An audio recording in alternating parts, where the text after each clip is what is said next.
Andrew, a pleasure to have you here. You are a former CIA intelligence officer who's on a mission to help people break through the barriers in their life and understand the hidden forces that are out there that are trying to manipulate them and keep them from thinking from themselves. You know, a lot of people in my community, they share this concern. And in particular, they feel that big pharma, big food, unchecked corporate interest sometimes are keeping them from being healthy, maybe even keeping them sick. And that could involve lies and manipulation tactics and a whole host of other things that you're going to chat about.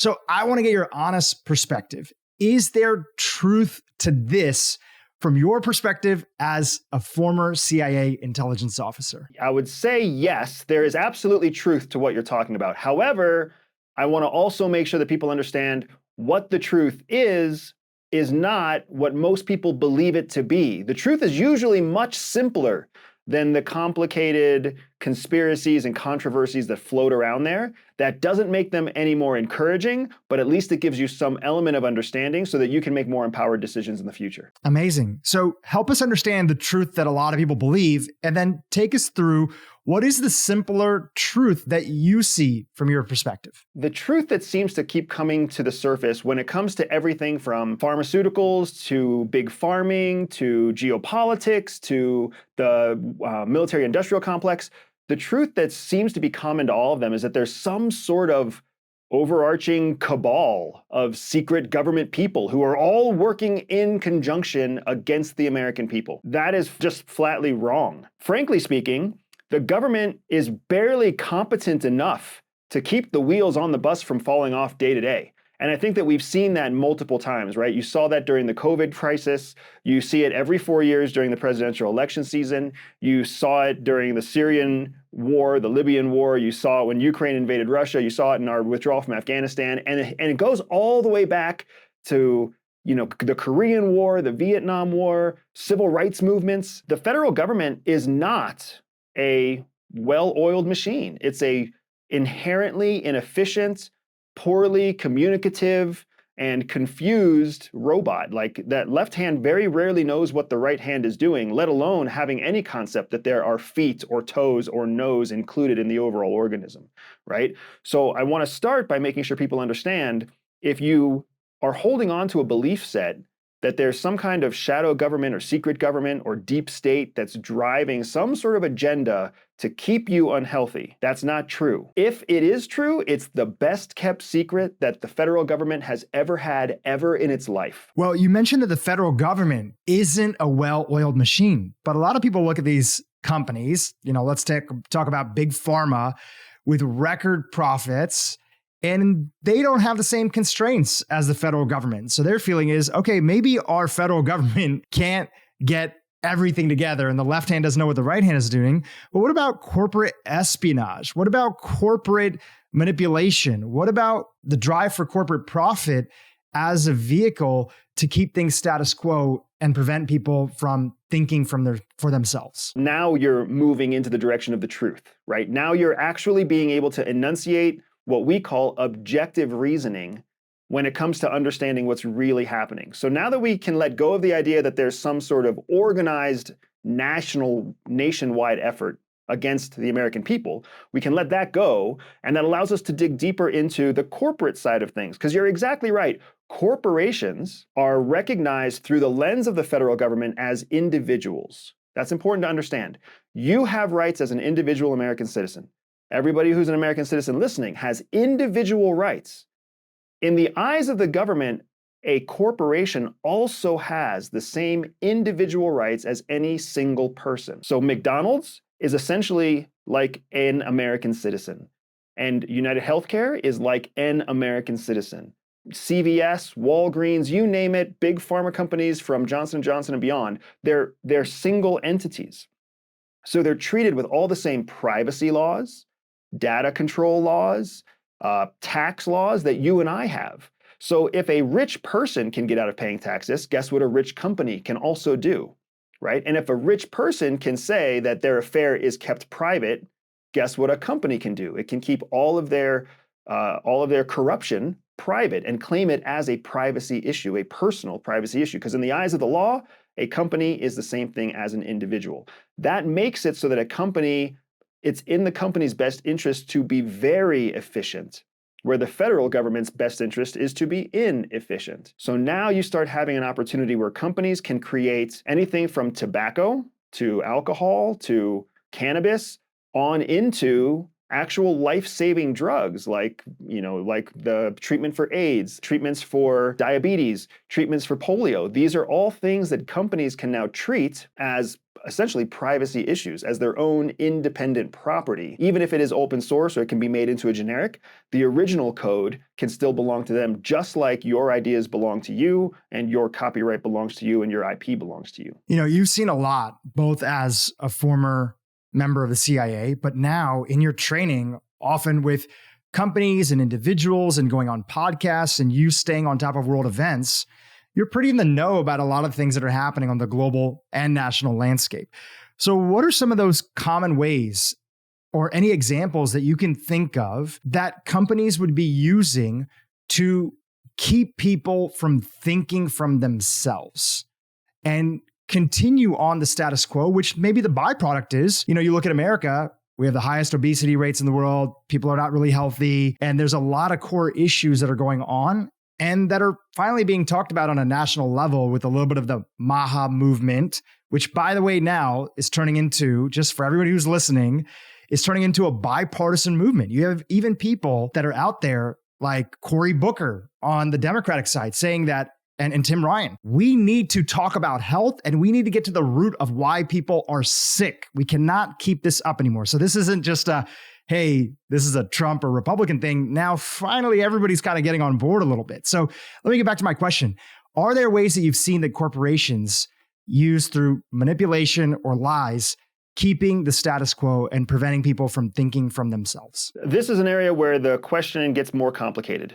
And it's because where the American people are misdirected and where they are looking for answers and not getting answers is actually not in the corporate world or in the government world. It's where those two worlds meet.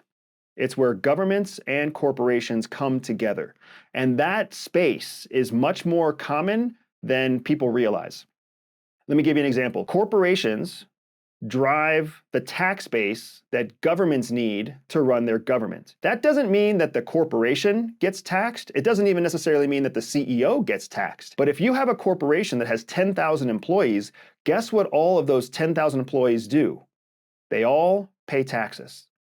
So it's much more valuable to the federal government to be able to capture 12 or 18% tax from 10,000 employees than from one CEO. And the product that that company sells is also subject to a tax. And then there's state taxes on top of that. There's service fees. There's various ways that the government generates revenue based off of what the corporation does. So government, especially the American government, loves corporations. And for that reason, the government actually starts to change its legislation, change its policies, even put people in office because those people are friendly to business. And the bigger the business, the more friendly they become, which is why big pharma, big tobacco, big oil becomes so valuable to the federal government because no, they don't get to tax the CEO who's making $10 million a year, but they do get to tax every one of the employees that works for that CEO, which generates $250 million a year, right? So when you talk about understanding that corporations can be highly efficient and highly manipulative, then you also talk about the government being essentially dependent on corporations in order to drive the tax base that makes the government run. Now you start to see some of that space where information to the American public is lost because the government may say it wants a healthy population. But do you know what it wants even more than a healthy population? A population that generates enough tax revenue to run the country. And if keeping people unhealthy makes them buy more drugs, buy more medication, buy more personal trainers. They keep eating fast food. They keep driving cars. They keep, smoking their medication, whatever it might be. They keep self-medicating their way through depression rather than meditating their way through depression. Meditation doesn't come with a fee, right? So now you start to see that the government is looking for an economic engine, and it understands that big pharma, big farming, big medicine drives that economic base. What's the relationship with either the government or these corporations and the media as the primary way of getting this message out there for whatever agenda it might be? Can you talk a little bit about that? Absolutely. It's funny. The media is one of those big misunderstood industries. And it's funny because people think they understand media when in fact it's kind of a mystery. First of all, journalism, true journalism, which we all know is on the decline, true journalism has always been based off of sources, just like intelligence. Intelligence is based off of sources. Journalism is based off of sources, and you have to vet those sources. You have to find information that corroborates your source.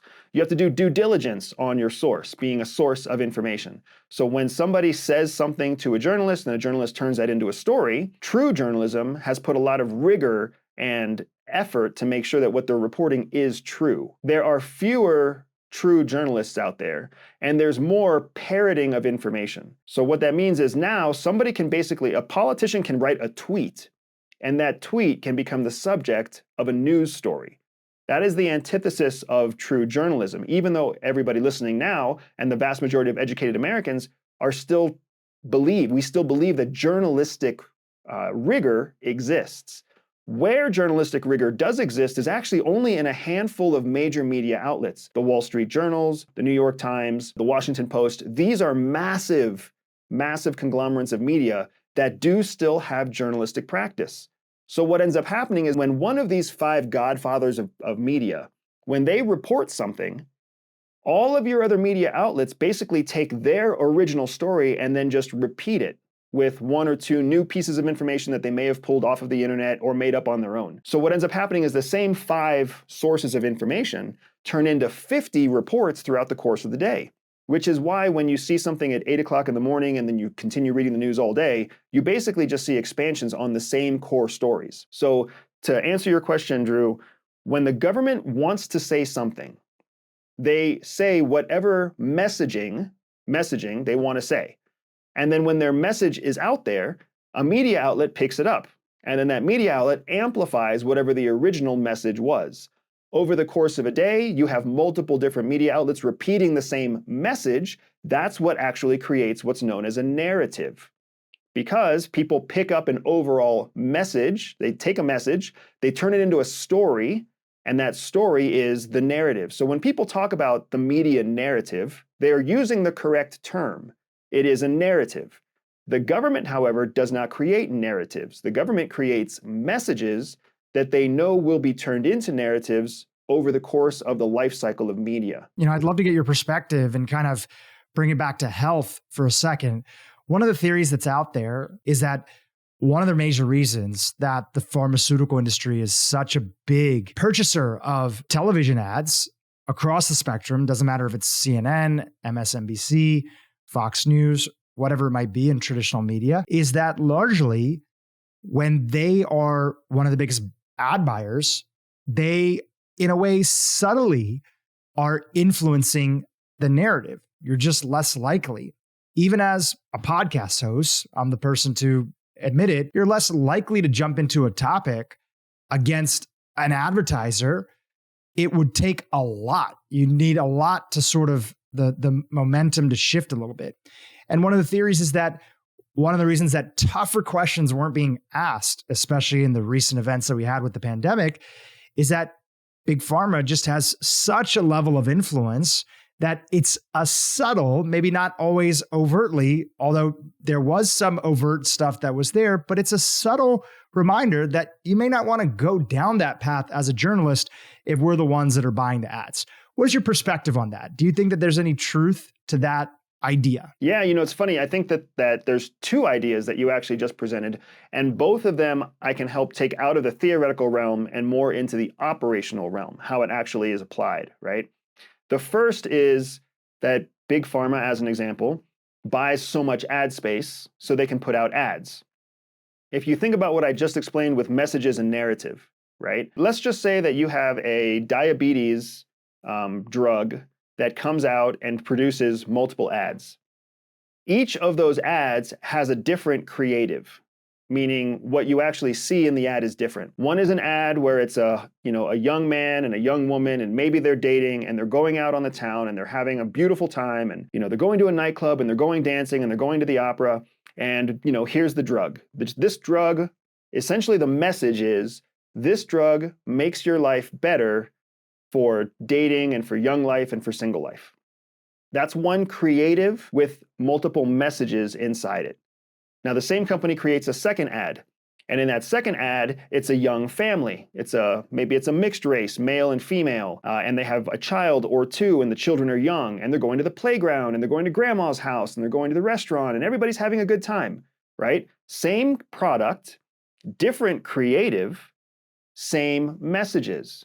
This drug helps you go out and have fun with your family, with your children, and it's good for all ethnicities, all beliefs, all diversity. You can see how one pharmaceutical company could create 3, 4, 5 of these ads from the time that someone's young, maybe even when they're children, right? You see this with Crohn's disease ads. You'll see medicines for Crohn's and colitis that go from people being 12 and 13 years old, like on stage in high school, all the way up to being, in their late 60s and 70s, trying to go out and have fun on the beach with their spouse. The messaging here in each of these ads is very consistent. It has to do with freedom and a better life and more predictability and less trips to the bathroom, right? But what happens is, to you and me and the average viewer, when we're hit with different creatives that all share the same message, we start to tell ourselves a story in our head. And that story in our head is usually something like, I'm not good enough alone. I need help from some sort of medicine. I already have insurance. I just need to call my insurance provider and make sure that this is covered. It's really hard to go to the gym. It's really hard to eat right. It's really hard to watch my diet. It's really hard to manage my sleep and stress levels. It would be so much easier because look at how easy these people in the ads have their life. Their life is so easy, right? That's the narrative.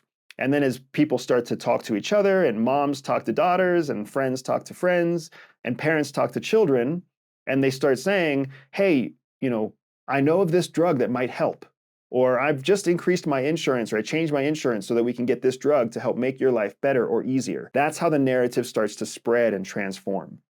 So that's the first part of what you were talking about with Big Pharma takes out multiple ads, so much ad space.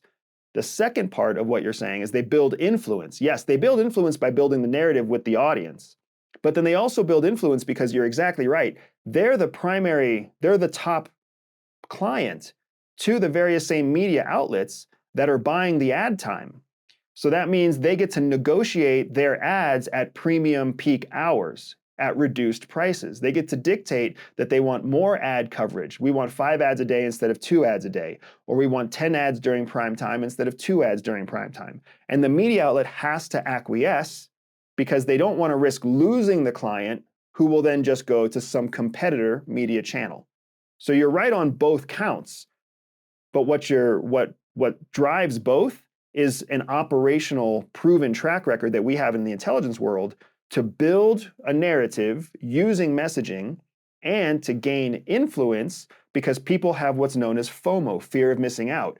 The media outlet doesn't want to miss out on the opportunity to gain the revenue from the big pharma company that's currently commanding premium placement of their ads. Whether it's a pharmaceutical company, whether it's another nation, whether it's our own government, part of your message, again, just part of it, there's a lot of layers to it, is that there are hidden forces that are out there that are trying to manipulate us. How do we become more unmanipulatable in our everyday lives? That could be from an individual person or friend or family member, and it could also be from companies and countries, even our own government, that might be trying to get us to think one way. How do we become more free and more independent in our approach? The starting place to understand how to, what we call harden, right? You're talking about hardening yourself, basically. Just like you would harden a building against a rocket blast, or you would harden your front door against an intruder. You're talking about hardening an individual's susceptibility to outside influence or outside factors. There's a spectrum that we talk about in CIA. a spectrum where on one side of the spectrum, kind of like a color spectrum, on one side of the spectrum is security, and on the other side of the spectrum is convenience. The closer you get to convenience, the further you get from being secure or being hardened. The closer you get to security, the further you get from convenience, meaning things get difficult, things take more effort, they happen slower, they get more expensive. You have to understand the spectrum in order to really start coming up with a plan to do exactly what you said, to make yourself less susceptible to influence, to make yourself less malleable to outside factors. Foreign governments, even the US federal government, as well as all of your advertising efforts, are all about making sure that people continually slide in the direction of convenience. Your phone is very convenient, which is why it's not very secure, right? It's very convenient to get a home mortgage or a loan. And that's because once you do, your information is public, right? It's much less secure than buying a home with cash or buying a home using some sort of tool that doesn't require a bank loan. The same thing is true when it comes to the health and wellness services that are out there. When the government provides a solution, it becomes very convenient for you, but it becomes less secure. It opens you to more influence and more factors that can change your opinion or sway your opinion. The way that you harden yourself against that is that you recognize the spectrum and then you specifically look out for the question, is this convenient? And if something is convenient, you have to start adding layers of effort to make it less convenient. As an example, if you read a news article in the Washington Times or the Washington Post that says anything, right? THC is safe for children under the age of 10. Who knows what it says? You read it somewhere, that's convenient. The next thing you have to do is vet that information. You have to say, is that really true? Can I find that information anywhere else? Can I find it in another newspaper? Can I find it in a medical journal? Can I find it in a peer-reviewed blog? Can I find it stated by an influencer? Can I find it in a foreign journal? But you yourself have to put the effort into doing that research because the Washington Post already knew most people who read this are just going to believe it. They're not actually going to do the research. And that amplifies itself across the board, right? If you look at what's happening in the world right now, there's drones over New York, right? People are panicking about the drones over New York and New Jersey and Pennsylvania and Maryland. And the information that's out there is just being recycled over and over again. I was actually watching a CNN report the other day, and they called in a drone pilot to say, tell us about these drones. What was shocking to me was that the host of the broadcast, the CNN host, never knew that drones had automatic ceilings, that drones had to be registered, that drones couldn't fly in certain spaces in terms of the limitations of their software, right? So what that showed me is that CNN had been reporting on this for 24 hours a day for multiple days in a row. But it wasn't until this drone expert came on that one of the core beliefs of the host was challenged. So you can see that the medium that's bringing you information is obviously ignorant of the information itself, which is why they seek to bring you other voices about that information, which makes it so that you're limited only to what that media source brings you if you want to trust the information. That is a convenient but not secure way of getting information. So it seems like part of becoming more hardened, which is again, becoming more anti-fragile, to use, a phrase that some people know out there, when it comes to information, is making sure you actually go out of your way to hear an argument from the other side of things, quote unquote. Like right now, there's a national campaign to make it sound like things like removing fluoride from our water, which many dentists have come on our podcast and have talked about the pros and cons, what the challenge is, and some of the research that has not been looked at by the EPA showing a serious cause for concern, especially when it comes to young children, in particular, their IQ being potentially damaged by total exposure to fluoride.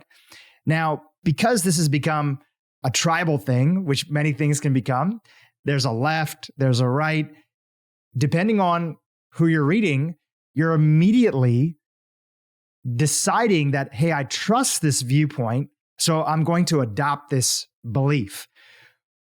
And it's very hard work to actually say, well, what does the other side think, quote unquote, the other side of any topic? What do they think about this topic? And can I articulate what they think, at least to a reasonable degree that I can explain it to somebody else? And one of the things that people quickly find is they actually don't often know what the other side thinks to a degree that they could articulate it, which shows they may not have a true understanding of the landscape. I'm not telling anybody to agree with any ideas, but at least explain to me what the other side thinks without writing them off as crazy. That's a very hard thing for many people to do. Do you have any thoughts on that? No, you're exactly right. It's what you're talking about is in the human brain. The human brain is actually inherently lazy. If folks don't realize that, it's an important thing to understand. The brain is organically built to conserve energy, conserve resources for those rare moments where massive resources are required, because the brain's primary goal is to survive. So for that reason, the brain creates these biases, what you've heard of as cognitive biases. It creates these biases because biases are a shortcut to reaching a conclusion without having to put any cognitive load on the brain itself. So when you hear about the in-group bias, or when you hear about the confirmation bias, or you hear about the bandwagoning bias, these are all shortcuts that the brain develops over time so that it can reach a conclusion when information is presented without having to critically think about that information. When new information is presented that generates a cognitive load that is in contrast to the core belief of the brain, something called cognitive dissonance occurs. Cognitive dissonance is that effort, that strain, that pain in your brain when you're trying to hear something that you don't believe, right? When you're trying to hear people talk about a different faith, or when you try to hear people talk about, what they want from their children that's different than what you want from your children, that difficulty is called cognitive dissonance, and the brain likes to avoid cognitive dissonance.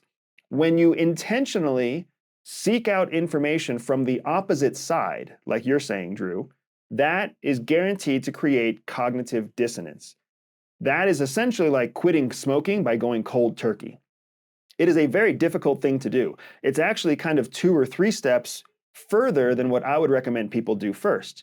If you're liberal and you want to test the information that liberal media is giving you, don't start listening to Fox News. That's going to be the exact opposite. That's a huge 180-degree shift.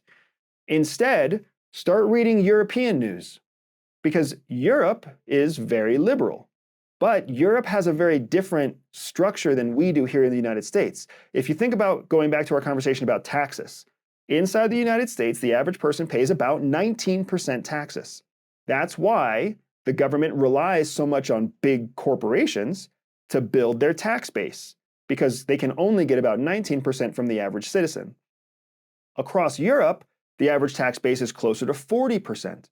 Which means the government doesn't need corporations to fill its tax base. Individuals pay those taxes. So corporations have less sway, less impact in Europe than they do in the United States. So if you want to know if what you're reading in your liberal newspaper or your left-leaning media in the United States is correct, you can actually start looking for corroboration in French newspapers and Spanish newspapers and British newspapers and German newspapers. They're written in English. So can you find the same information corroborating what you've got here? It's going to be much less difficult to get new information that's vetted rather than by going and trying to search Fox News, because values are also totally different between the left and the right. So what makes headlines for a left-leaning newspaper may not even make the back page for a right-leaning newspaper, because the values of those political bases are so different. That's great advice. And, I would even say a little step further. I'm not a fan of any of the sort of legacy or traditional media that's out there. There is nothing against them. It's actually, there's even just better sources that are out there that are going to cover topics that you might not come across. One of my favorite podcasts is a show called Breaking Points. And you have one person that traditionally comes from what you would think of as more conservative, although you can't put him in one bucket, and another person that comes from more of a liberal background. And they all have so many different thoughts. And, the liberal person was previously on MSNBC. And she's like, there was topics that I cared about that I couldn't even talk about on mainstream news because if it wasn't something that people would click on right away or watch right away, it wouldn't get attention. So what do people from different perspectives think about any aspect of politics, health, other stuff? And how does listening to different voices actually help you see the different perspectives that are out there? And then you can make up your own mind. And even better, there's many times where I'm like, I'm actually not informed enough to have a strong opinion. So if somebody asks me, what do you think about this? I'm like, you know what? I'm learning about this, but I don't have a strong opinion because I'm why should I have a strong opinion about everything? I'm just learning about it. It's like, do you have a strong opinion about quantum physics? I don't know anything about quantum physics, so why should I have a strong opinion about that thing? So I think getting those perspectives and especially the rise of independent media is actually really exciting because we can have a whole bunch of topics covered that we never previously thought were going to be covered in traditional sources. I agree with you. And the other thing there's a double-edged sword to independent media, because yes, it gives the average listener multiple opportunities to find people who can share information that they can't find anywhere else. But the flip side is populism also starts to set in. And some of the most popular voices aren't necessarily the most correct or accurate voices. So you always have to, again, play that game between, is the person that I want to listen to who's an independent media voice, is that person saying information that I can verify and vet elsewhere? Or is that person saying information that is just largely popular, so we're going to follow it anyways? And you've seen those kinds of stories, you've seen those issues creep up with some of the top podcasters out there, not only in the United States, but also in Europe. Again, you can see the difference between how governments and corporations collaborate, because here in the United States, as Joe Rogan challenges conventional thought and conventional science, people kind of flock to Joe Rogan. But in Europe, as Steve Bartlett starts to have guests on his podcast that challenge science and challenge the status quo, you start to see people investigate it formally more through the lens of the government. So you can actually see how different our government and corporate relationships are, even in how we handle independent media. You know, I want to pivot here, and this may look like a hard pivot, but I'll give you a little bit of the background. Last year, one of the surprising, most popular episodes that we had on our podcast was on this topic of narcissism. And the reason I bring it up is that we talked about one of the longest running studies in the history in the United States. And it was conducted by a group at Harvard. And it was talking about the importance of relationships in our life. Specifically, people who lived the longest and happiest lives were individuals that had strong ties of people that they could count on, believe in, that they knew that had their back and had their best interest in them. And therefore, the topic that we explored is that, to the opposite, some of those damaging things that you could do for your health and longevity is surround yourself with people that are either full-blown narcissistic personality disorder or don't have your best interest in mind. And I was very surprised and happy to see that this is a topic that you've covered a bunch on your YouTube channel, which we have the link to in the show notes below. Please, everybody, subscribe to Andrew's channel. What do you want people to know about the topic of narcissist and how to make sure that you don't find yourself surrounded by them and not living the life that you want to live, but living the life that you've been manipulated into living? Narcissism and sociopathology, both of those have roots that are in common vernacular, where people think someone is a sociopath, or people think somebody is a psychopath, or people think somebody is a narcissist, and it's kind of widespread. When in reality, all of those fall under a personality disorder that is quite rare. So there are percentages of the population that are likely to be narcissists. 2%-ish are expected to be narcissists, and 4%-ish are suspected to be sociopaths. But the difference between somebody who is fully baked, like somebody who's dealing with an antisocial personality disorder, ATPD, ASPD, the people who actually have those disorders are quite rare compared to the average person. Instead, what we're seeing are behavior traits that people adopt that become manipulative or become abusive. And those behavior traits can actually come from a lot of different backgrounds besides just antisocial personality disorder. For example, you might be a completely healthy neurotypical person who grew up in a household where your dad systematically verbally abused your mom. So now you're just conditioned to believe that that is normal. Just like we talked about how the brain creates shortcuts and cognitive biases. So it's very difficult to be able to actually identify a true narcissist or a true sociopath just by being around them. But it's much easier to identify the behaviors that are negatively impacting your life. And that's what I try to encourage people to do is don't get tied up trying to be a psychologist who is diagnosing these people in your lives. Instead, look for the behaviors that are not giving you a positive return on the investment in the relationship that you're engaged in. If you're in a relationship that's bringing you net benefit, then you might have a higher tolerance for somebody who is short-tempered with you, or somebody who's verbally abusive, or somebody who's emotionally inconsistent. But it's not worth it to be around people if you're not getting a significant benefit from it. And when you find yourself in that position where you're trying to help others, you're constantly sacrificing, you're constantly adjusting to try to please other people, that's a great indicator that you probably grew up in a household where you were conditioned to submit, acquiesce, or bend to the will of others to try to appease them.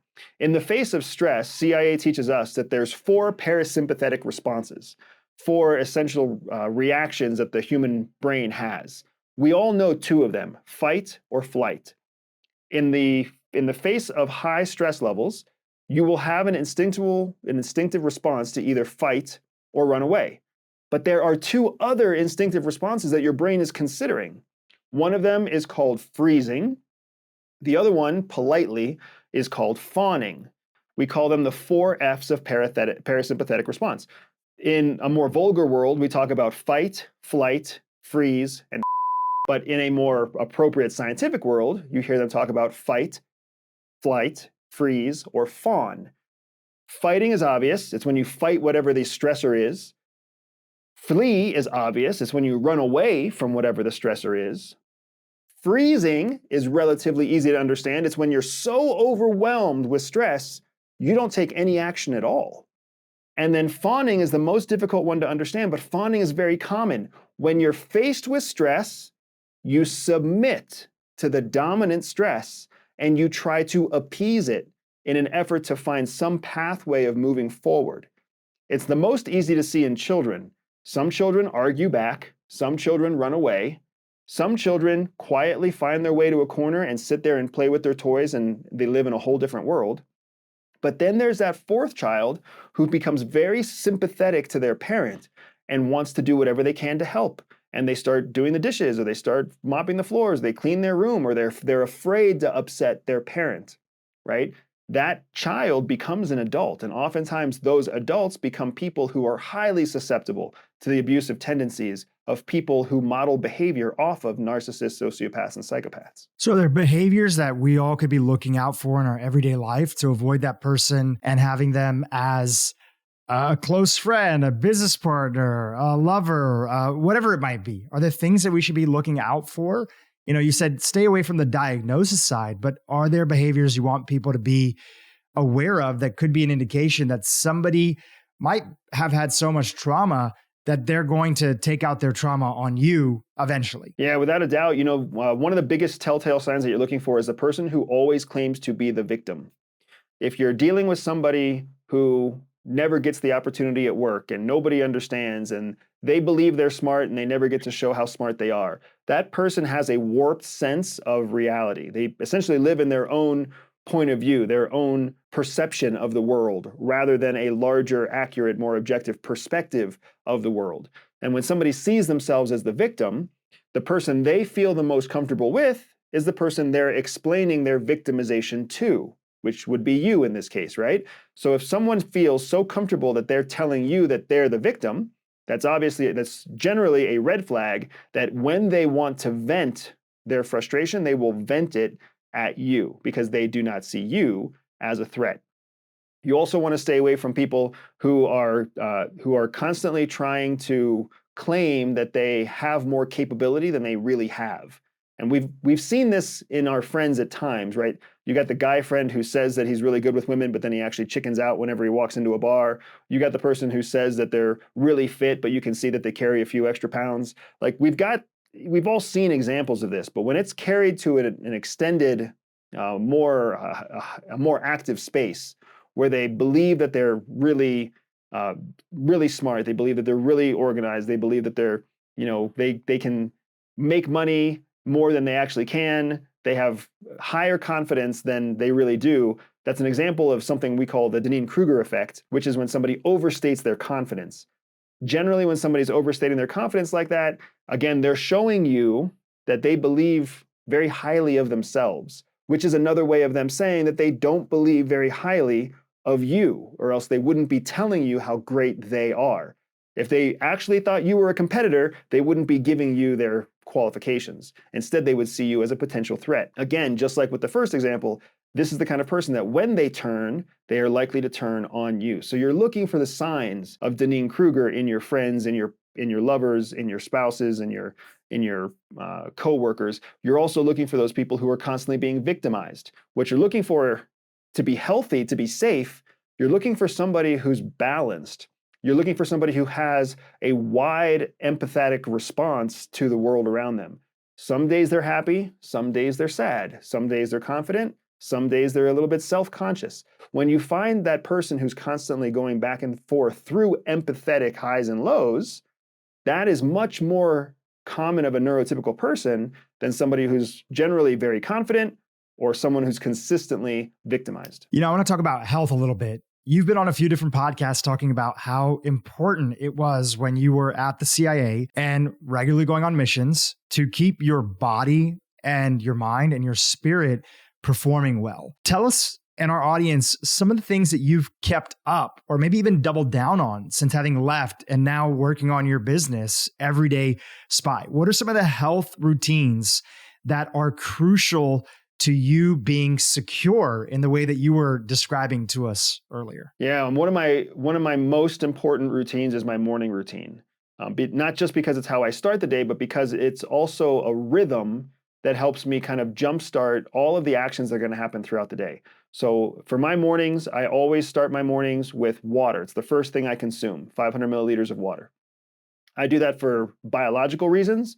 It hydrates the system. It immediately is absorbed through the upper intestine and through the stomach. It resolves things like dry mouth and swollen orifices in the mouth. So water is extremely beneficial. Immediately after following my 500 milliliters of water, I also go into something that I call getting quiet, which many people call meditation, some people call reflection or mindfulness. But what CIA taught us to do is that when you are in that meditative state, what we call getting quiet, you are reducing sensory inputs from all around you. And you have 5 senses. So to remove yourself from sensory inputs means you have to remove yourself from all 5 senses. Find a quiet place, yes, but also find a dark place that doesn't have too many lights. Find a place with a neutral smell. Make sure that you don't have anything on your palate that's particularly tasty or otherwise. And then, of course, you want to be in a place where you don't have a lot of sensory skin-based inputs. So you don't want to be cold, you don't want to be hot, you don't want to be carrying something heavy, you don't want to be wearing heavy clothes, you don't want to be wearing fuzzy slippers. Because all of those sensory inputs are what go into your brain and pull on mental resources. So essentially, if you can wake up and sit on what I do is I wake up, my water's sitting next to my bed, I drink it relatively quickly. I wouldn't call it pounding it, but I do drink it relatively quickly. And then right there, I'll just sit on the edge of my bed and I'll take my between 2 and 5 minutes to just be quiet. All that's on my tongue is water. The light is still low in the room. Everybody else is still sleeping. It's still quiet. I haven't eaten anything. There's no strong smells in my neutral room that I haven't been smelling all night anyways, right? And I'm wearing the same pajamas I've been wearing to bed. So it's a great opportunity to reduce the amount of sensations, sensory inputs, and just give your brain an opportunity to do what we call indexing. When you sleep, your brain is actually quite active. And it's in that moment that you wake up that you have an opportunity to index your unconscious thoughts over the course of the night with the conscious thoughts that you're about to have throughout the day. And that indexing period of time is incredibly valuable for innovation, for creative thinking, for memory retention, and for other cognitive benefits. So that morning routine of drinking water, meditating, and then actually after that is when I have my first bit of consumption. And what I'll eat is some sort of natural whole food source that is high in fiber and also high in natural sugars, strawberries, apples, berries, peaches, that kind of thing. Because again, it's both biologically and cognitively beneficial. It gives me energy in the form of simple sugars, but it also brings fiber into my system, which I need to jumpstart my system for the rest of the day. So that morning routine is critical to me, and it's something that I don't vary on. In addition to that, I also have aerobic exercise. I don't ever bypass aerobic exercise. I'll do that a minimum of 4 times a week because blood flow leads to physical healing as well as cognitive retention. So the actual process of just having blood circulate through your system is exceptionally beneficial, and you only get that when you have a strong heart rate, and heart rate is easiest to maximize during cardiovascular fitness. And then the other thing I'll say is I really do stay away from processed foods because the body just does better with true macronutrients rather than processed ingredients that it has a harder time breaking down. Those were all things that were taught to me at CIA. They were all tools that were given to us because there's a practical element too. You just can't find the same processed foods in the Middle East that you find in Latin America. And you can't find your way to the same kind of coffee in the United States as you have in Europe. So water can be filtered and be the same pretty much everywhere. Aerobic exercise is the same anywhere. Whole food sources based on macronutrients are the same everywhere. Andrew, as we're winding down today, and thank you again for your time, super appreciate it. I want to come back to the original question I was asking you. And I mentioned that your mission is to help people break barriers in their life. Can you just chat about that a little bit and how you're doing that now that you've left CIA? Yeah, when I was at CIA, I don't know about most people. I was at like the peak of my self-confidence. When you get recruited and invited to CIA, what runs through your head is this idea of like spy movies and spy books, and you must be as special as your mom always said you were, because here you are at CIA, right? So your ego is inflated and you start to believe that you're something special. Well, then I get to CIA and I'm surrounded by hundreds of other people who are having the same high that I'm having. And then we collectively have our bubble burst. Because being at CIA is an incredibly humbling thing. It's very challenging, it's very difficult. There's always somebody faster, stronger, smarter, a better shot, somebody with a better memory. It's just, you realize very quickly that you are not the best of the best of the best. Then CIA took me and put me through my formal training process. About 4 days into the farm, our formal training process, what's known as Field Tradecraft Course or FTC, I had a mental breakthrough where they kind of taught me what it was about me that made me think I was so special when I was recruited. And it was the first time that you hear people talk about an out-of-body moment when they die, where they can kind of float above their sick or weakened self and they look down and they see themselves for who they really are. It was kind of a mental out-of-body moment where I realized like, oh my gosh, I've been arrogant and conceited and I've been, all these flaws my whole life. But I also saw the strengths that I've had that I never realized were strengths. And it's all because of the systematic training process that CIA put all of us through. Because in that same week, everybody to my left and right was having those breakthroughs too. And that was kind of when I first realized that CIA is an optimization organization. It's there to take normal people, break a mental barrier that they have, and then turn them into optimal field collection operators.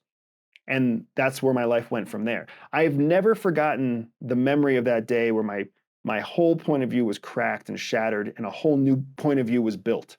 And when I left CIA, my wife is also former CIA, we met at the agency together. When we left together in 2014 and we rejoined the everyday world, there was always a gap between us and everybody we met.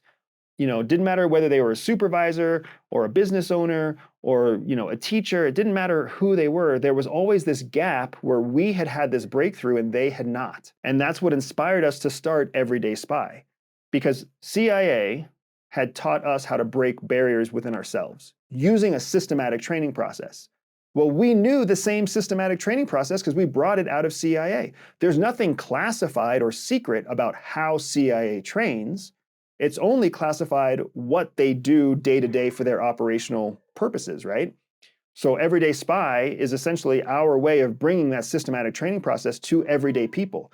How they trained us mentally, how they trained us behaviorally, how they trained us physically, how they trained us analytically, and we teach that for corporations, for individuals. We even teach it to governments in the United States and abroad because it's so transformative. CIA was able to do it for us in a matter of days. So we can literally transform the way people think, the way they think of themselves, the way they think of health, the relationships they have with brothers and sisters and spouses and business partners. We can have huge impact in a very short period of time because we're using a proven systematic process. And that mission just hit me like a ton of bricks when we left CIA and we couldn't rebuild the kinds of relationships that we had with our brothers and sisters who were operators on the inside. So there was a selfish piece where I wanted to be with people who were optimized, but then there was also a pragmatic piece where I was like, if I want friends, I have to build friends. I have to help people understand a little bit of what CIA gave me. And it's just turned into this incredible business, a very successful podcast, a very successful network.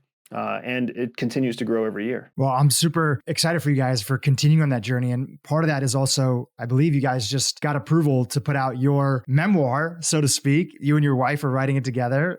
And I'm sure you'll be on the podcast circuit talking about it. It's called Shadow Cell, right? An inside account of America's new spy war.